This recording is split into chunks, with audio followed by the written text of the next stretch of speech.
Look, it's 1955 is the third book in the Help It's a Trilogy. Our main character is Zoe.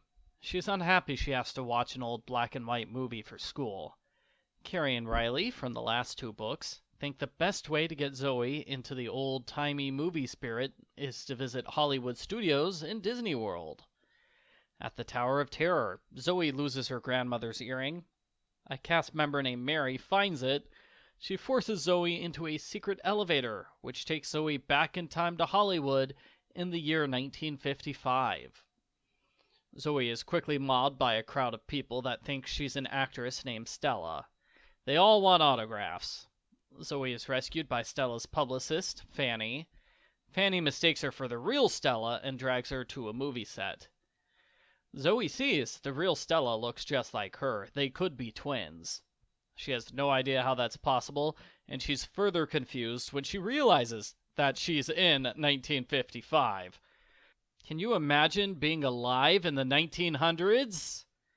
Well, yeah, I can, but I'm old. Fanny introduces Stella and Zoe. Stella's pretty nice, and she asks to swap places with Zoe during a 2-day break from filming. Stella's hoping to sneak away and record one of her songs. Zoe says no at first, but when she hears Stella's heartfelt music, Zoe agrees. They go to Stella's mansion, where a creepy stalker jumps out of the bushes with a camera. He asks Zoe to marry him, and he gives her a rose. They have a hard time getting away from him. Stella teaches Zoe how to impersonate her. Stella has a pretty light schedule planned. First is a photo shoot, which is more exhausting than Zoe expects. Second is an interview. Zoe's offended by the sexist questions that the interviewer asks. Welcome to 1955, Zoe. Last is lunch with Stella's overbearing manager. Throughout the entire day, Fanny steps in to help whenever Zoe's about to say or do something wrong. Fanny's a real lifesaver. They have the rest of the day off. Zoe insists on going to Disneyland, which recently opened. They have a lot of fun there. As for Stella, she visits a childhood friend named Landon. He has a music studio in his garage, and he knows her as Judy. She feels free and safe with Landon, as opposed to how she feels trapped by her fame and career. Things take a bad turn when Archie the stalker returns. He realizes Zoe's an imposter. He swears to find the real Stella. He goes through her mailbox and finds a love letter from Landon. A furious Archie goes to Landon's house, where he kidnaps Stella and leaves behind the letter. Landon mistakes the crumpled letter and Stella's sudden disappearance as a firm romantic rejection. Zoe gets bad news. The movie people want her to refilm one of the movie scenes. Fanny helps her rehearse, and Zoe is surprised that Fanny is a pretty competent actress in her own right. Stella promised to check in at 8 o'clock. When she doesn't, Fanny gets worried. Landon realizes something's wrong when he discovers Stella left behind a wig. He calls Stella's house and talks to Fanny. They realize Stella's officially missing. Zoe messes up many times when filming the scene.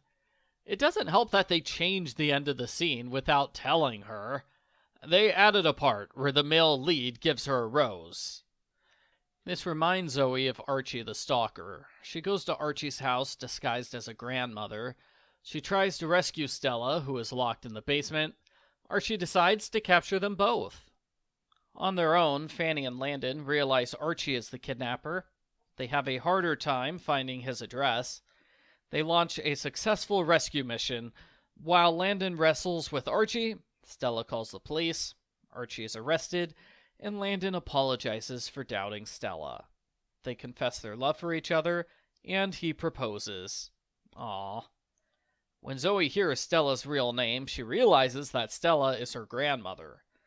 Zoe returns to the present and talks to her grandmother about everything. It sounds like everybody got a happily ever after, including Fanny, who starred in a live-action Disney movie. I looked up live-action Disney movies that started casting in 1955. I'm pretty sure her movie is something called Westward Ho the Wagons. That's where the book ends. I thought it was enjoyable, and the second half moves quickly as it juggles the different storylines. Stella and Zoe are interesting enough characters. I kinda wish Zoe interacted more with the characters from the other two books, but I get it, this is her story, not theirs. Archie made for a creepy villain. I kept thinking the manager would be revealed as a villain, but that didn't happen. If you like the first two books in the series, I'm pretty sure you'll like this one.